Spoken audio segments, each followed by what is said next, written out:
Hello students. तो बेटा last video में हमने आपको सिखाया था कि बोट अगर शॉर्टेस्ट पाथ को चूज़ करे तो कितनी वेलोसिटी होनी चाहिए और शॉर्टेस्ट टाइम को अगर चूज़ करे तो कितनी वेलोसिटी होनी चाहिए।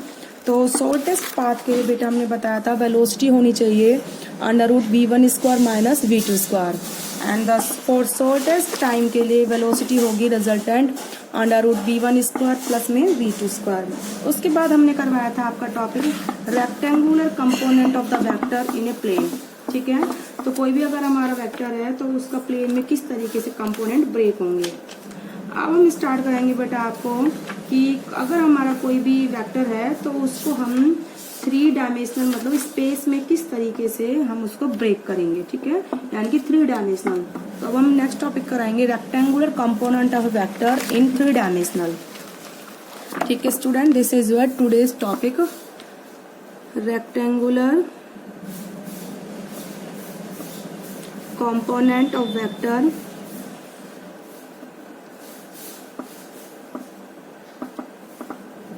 in 3 dimensional।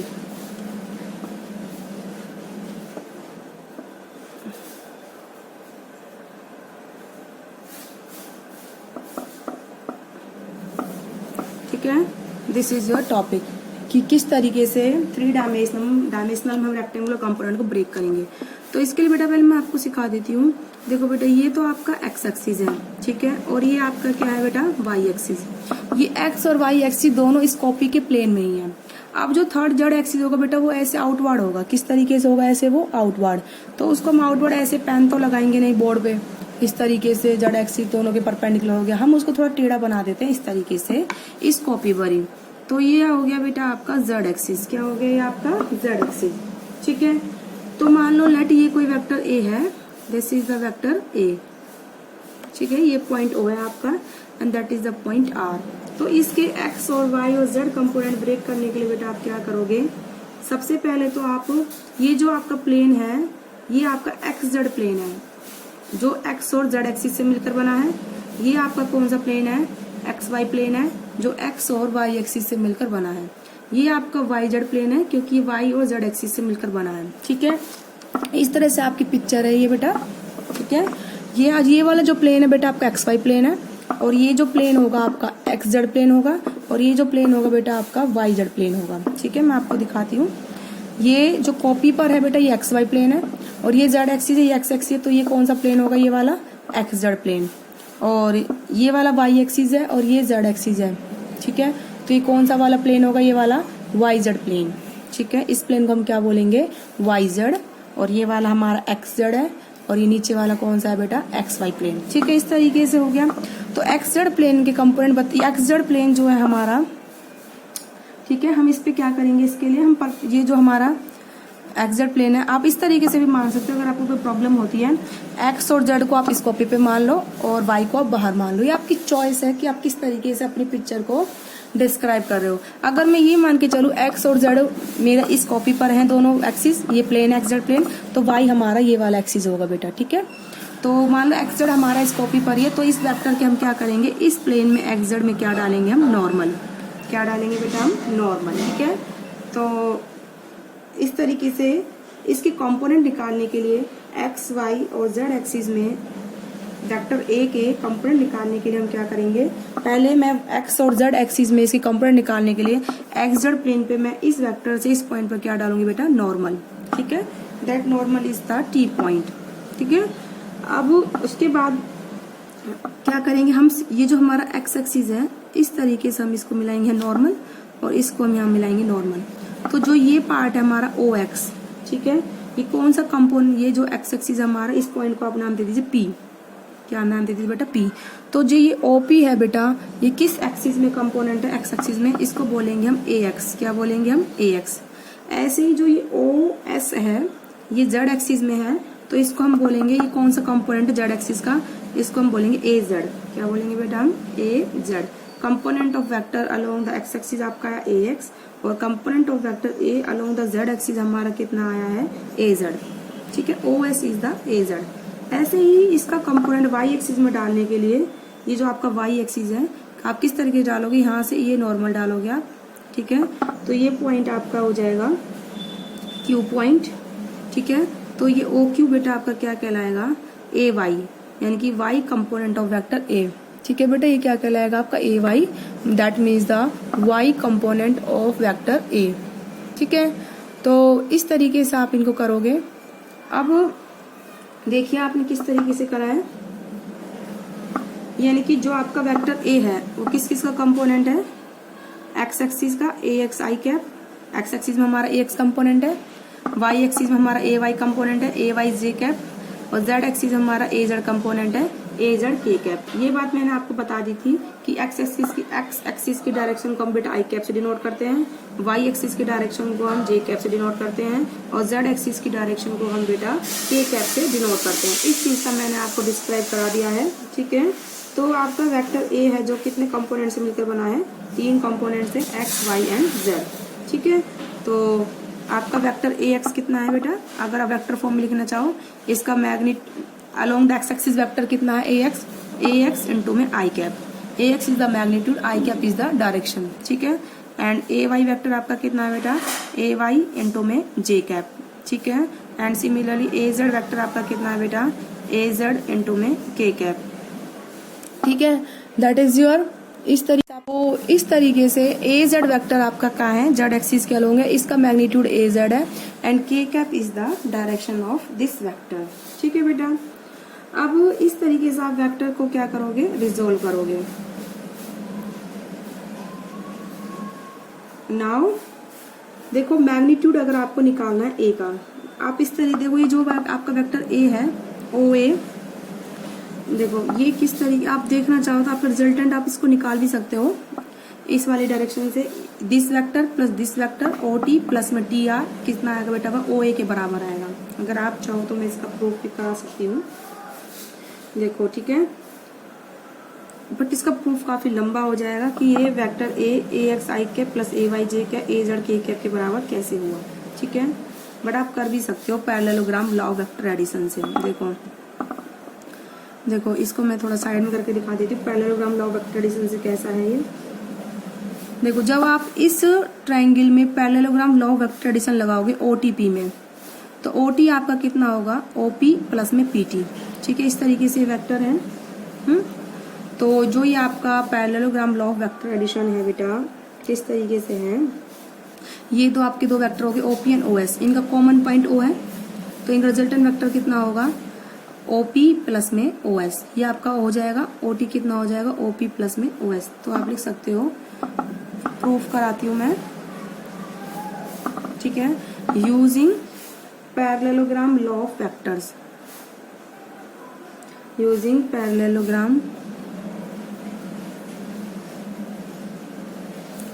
Law of vector addition. तो आपका कितना, ये जो दो अगर वेक्टर उनका कॉमन पॉइंट सेम हो तो उनका रिजल्टेंट उनके क्या जाता है बेटा, डायगोनल क्या देता है उनका बेटा, रिजल्टेंट देता है। तो ओटी क्या होगा इनका resultant, OT vector is equal to the O S vector plus में ओपी वेक्टर। ये चीज हम बता चुके हैं, अगर दो वेक्टर एक का कॉमन पॉइंट सेम हो, एक ही टाइम पर ऑपरेट करें, तो रिजल्टेंट अगर वो पैरेललोग्राम का दो पार्ट हो, इस तरीके से पूरा पैरेललोग्राम बन जाए, तो रिजल्टेंट उनका क्या होगा, डायगोनल ओटी कितना होगा, ओएस प्लस में ओपी। अब देखो बेटा इस ट्रायंगल को देखिए आप, ये ओटी है, ये टी आर है, ये दोनों सक्सेसिव वेक्टर है, तो इनका रिजल्टेंट क्या होगा, पहले वाले का टेल, लास्ट वाले का हेड, ठीक है। तो आप क्या लिखोगे, आप in triangle O T R, O T vector plus में टी आर वेक्टर, कितना हो जाएगा बेटा, ये ओ आर वेक्टर के बराबर, ठीक है। ओ टी वेक्टर आपका कितना है, ओ एस वेक्टर प्लस में ओपी वेक्टर, और टी आर वेक्टर कितना हो जाएगा बेटा, ये ओ आर वेक्टर के बराबर, ठीक है। ये आपको यहाँ तक समझ में आया। अब देखिए बेटा ओ एस आपका कितना है, ओ एस आपका ए जेड है, ओपी आपका ए एक्स है, एंड ओ टी आर आपका कितना ए वाई है। तो ओ एस आपका कितना है बेटा, ए जेड, ठीक है। ए जेड हो गया आपका वेक्टर, ओपी आपका कितना है, ए एक्स वेक्टर, और टी आर कितना है आपका बेटा, ए वाई वेक्टर, और ओ आर आपका रिजल्टेंट वेक्टर ए। तो वेक्टर ए हो गया आपका ए एक्स प्लस में ए वाई प्लस में ए जेड। तो vector A is equal to vector A X plus में वेक्टर AY प्लस में vector AZ, that is your proof. इसको लिख देना आप हैंस प्रूफ्ड, ठीक है। या फिर आप लिख सकते हैं AX I cap, AY J cap, AZ K cap, इस तरीके से। अब इसका मैग्नीट्यूड कितना होगा, सिंपल रूल है, रेक्टेंगुलर कंपोनेंट है तो डायरेक्ट करोगे आप, मैग्नीट्यूड होगा वेक्टर A का अंडर रूट X कंपोनेंट का स्क्वायर प्लस Y कंपोनेंट का स्क्वायर प्लस Z कंपोनेंट का square, that is your magnitude of vector A, ठीक है। Under root AX square plus AY square plus में AZ square, ठीक है। अब मैं आपको कंपोनेंट बताती हूँ कि AX कितना होगा, ठीक है। देखो अगर रिजल्टेंट वेक्टर जो हमारा A था वो X एक्सिस से कितना एंगल बना रहा है, अल्फा, और Y एक्सिस से कितना एंगल बना रहा है बेटा, बीटा, और Z एक्सिस से कितना एंगल बना रहा है, ये गामा। कितना एंगल बना रहा है, पूरा एंगल कितना है बेटा हमारा, गामा। ये पूरा एंगल कितना है, गामा। दिखा आपको ये एंगल, X एक्सिस से एंगल कितना है बेटा, अल्फा। देखो ये एंगल X एक्सिस से कितना हो गया, अल्फा, Y एक्सिस से बीटा, और Z एक्सिस से इस वेक्टर A का एंगल ये कितना है बेटा, गामा। कितना एंगल ए वाला, गामा, ठीक है। तो इस तरीके से आप इनको कर सकते हो। इनके जो कंपोनेंट है कितने होंगे मैं आपको एंगल की फॉर्म में बताती हूँ, ठीक है। तो if alpha beta and gamma are angle, ठीक है, of vector A makes with X, Y and Z axis, तो angle alpha beta and gamma आपके क्या एंगल है बेटा, X, Y and Z axis angle है। तो आप क्या करोगे इसमें, कॉस अल्फा, कॉस होता है बेटा आपका बेस अपॉन में हाइपोटेनिस। क्या होता है बेटा, कॉस आपका बेस अपॉन में हाइपोटेनिस। ये आपका एंगल है अल्फा कॉस अल्फा, बेस आपका AX है, हाइपोटेनिस बेटा आपका क्या है, A है। तो कॉस अल्फा कितना हो जाएगा, बेस AX अपॉन में हाइपोटेनिस A, तो AX अपॉन में हाइपोटेनिस A, तो it implies AX is equal to the A cos alpha. क्या हो जाएगा बेटा आपका, AX is equal to A cos alpha. Similarly cos beta आपका जो है Y एक्सिस एंगल है, तो कंपोनेंट AY है अपॉन में A, ठीक है। सेम करेंगे उसको भी। तो देखो बेटा ये ट्रायंगल है, ठीक है, इसमें ये बीटा एंगल है, तो cos बीटा कितना होगा, बेस अपॉन में हाइपोटेनिस। बेस हमारा ये होगा A बाई, हाइपोटेनिस हमारा बेटा कितना होगा, A, तो cos बीटा आपका हो जाएगा AY अपॉन में A। It implies AY is equal to A cos beta. Similarly cos gamma जो आपका एंगल Z एक्सिस है उसका कंपोनेंट AZ है और A आपका वेक्टर है। It implies AZ is equal to the A cos gamma. तो ये कंपोनेंट हो गए बेटा in the form of the angle, ठीक है। आई होप आप लोगों को समझ में आए होंगे किस तरीके से हमने कंपोनेंट निकाले हैं और किस तरीके से हमने इनके रिजल्टेंट वेक्टर निकाला है, under root AX square plus AY square plus AZ square, इस तरीके से, ठीक है बेटा। अब जो हम चलेंगे नेक्स्ट टॉपिक बेटा मैं आपको सिखाऊंगी पोजीशन वेक्टर स्पेस में किस तरीके से देते हैं, या फिर आप उसको बोल सकते हो कि डिस्प्लेसमेंट वेक्टर हम किस तरीके से देते हैं। एक छोटा सा टॉपिक और है, देखिए, पोजीशन वेक्टर इन स्पेस, ठीक है। तो किस तरीके से देते हैं बेटा, ये मान लो आपका X एक्सिस है, ये आपका Y एक्सिस है और ये आपका बेटा कौन सा है, Z एक्सिस है, ठीक है। ये आपका वेक्टर क्या है बेटा, R है इस डायरेक्शन में, ठीक है। और लेट हमने मान लिया कि किसी भी टाइम t पर वो किस पॉइंट पर है बेटा, P पोजीशन पर है। किस पर है बेटा, P पोजीशन पर है। तो पोजीशन वेक्टर उसका क्या होगा, R इज इक्वल टू, ये R होगा, इसके कोऑर्डिनेट कितने हैं, X, Y और Z, ये इसके कोऑर्डिनेट हो गए। तो वेक्टर R आपका क्या हो जाएगा,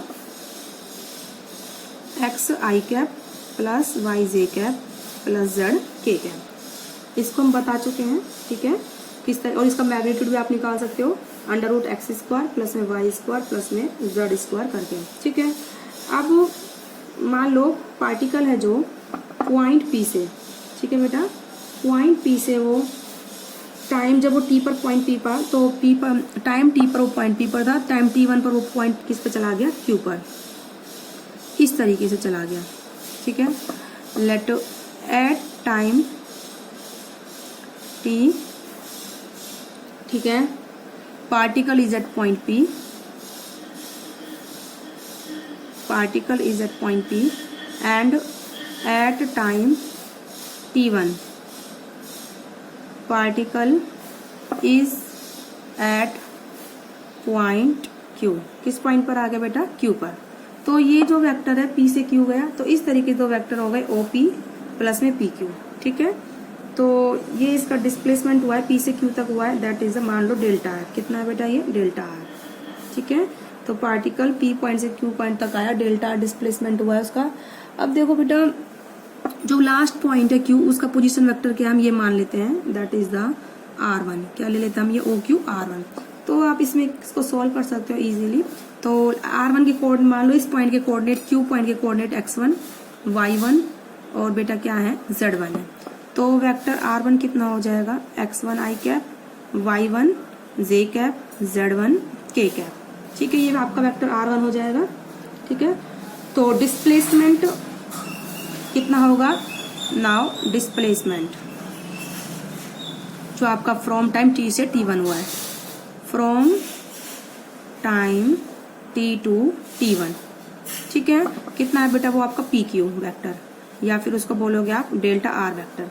ठीक है, तो R प्लस डेल्टा आर, ये दोनों वेक्टर क्या है? सक्सेसिव है, ऐड हो जाएंगे, क्या देंगे? R1। तो आप ये ब्रैकेट में लिख लीजिए R प्लस डेल्टा आर। कितना देंगे बेटा? वो R1। तो डेल्टा आर बेटा आपका कितना हो जाएगा? R1 vector minus R vector. ठीक है, तो डेल्टा आर हो जाएगा बेटा आपका R1 वेक्टर माइनस का R वेक्टर। ठीक है, तो इस तरीके से आप इसको कर सकते हो। PQ आपका डेल्टा आर वेक्टर है, R1 आपका है x1 i कैप प्लस में y1 j cap plus z1 k cap minus x i cap plus y j cap plus में z k कैप। ये सब कट करना है आपको। ठीक है, अब इसको कर लीजिए आप आराम से। ये देखो i कैप दोनों में कॉमन माइनस हो रही है, तो x1 माइनस का x, that is the i cap. ठीक है, यहाँ प्लस y1 माइनस का y j cap plus z1 minus का z इंटू में k cap, that is your displacement vector. ठीक है, इस तरीके से आप दोगे। अगर आप इसका मैग्नीट्यूड देना चाहो तो बहुत इजीली दे सकते हो। अंडर रूट x कंपोनेंट का square x1 minus x square, y component का square y1 minus y square, z component का स्क्वायर z1 माइनस z का square, that is the magnitude. तो आई होप आप लोगों को बेटा समझ में आया होगा किस तरीके से हमने स्पेस में वेक्टर देते हैं और डिस्प्लेसमेंट वेक्टर को हम किस तरीके से डिफाइन करते हैं। आज की वीडियो में बेटा इतना ही।